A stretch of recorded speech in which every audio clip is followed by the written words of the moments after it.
Most of us find it easier to navigate a plot of apocalyptic fiction than we do to imagine a world without market relations. This is the weight of capitalist realism, the sense that we have reached the final stage of human organization. We treat wage labor and profit extraction as biological constants, observing them with the same passivity we reserve for the laws of gravity. This sense of permanence is a specific function of ideological power. A social order remains stable as long as the people living within it believe that their arrangement is a fixed law of the universe.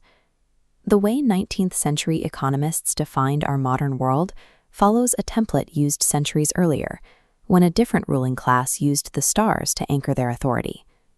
Understanding that this permanence is a social construct rather than a natural law is the first step to looking beyond it.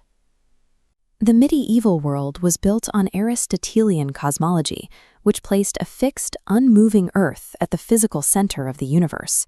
This wasn't just observation, it was a political cosmology. The rigid spheres of the heavens mirrored feudal Europe.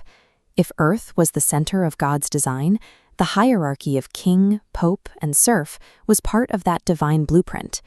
When industrial capitalism emerged in the 19th century, economists like David Ricardo codified a new set of rules to replace the old ones.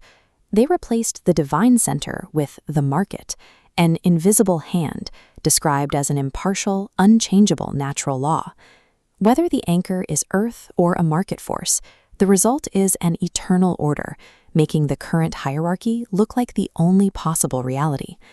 In the geocentric era, the hardship of the peasantry was explained as a reflection of divine order.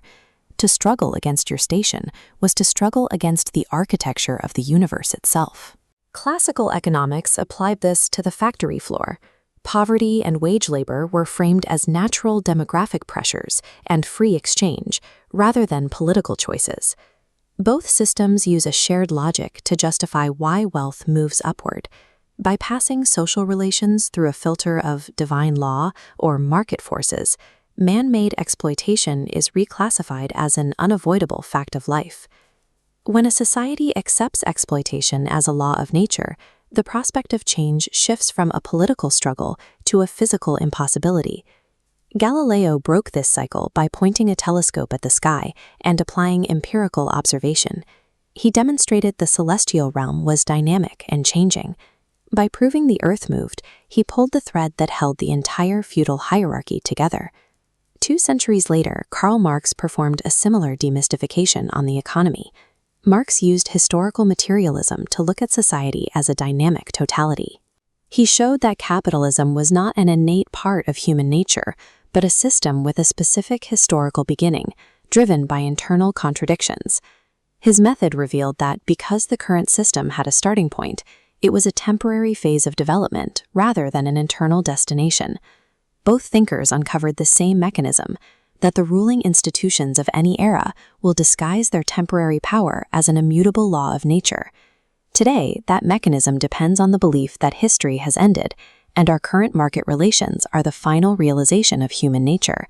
But the economy is a social arrangement, not a law of physics. It is maintained through practice and policy, which means it can be reshaped. History didn't end with the geocentric spheres, and it doesn't end with the invisible hand. As Galileo famously noted about the Earth, and yet it moves. Today, we can say the same for our social world, and yet it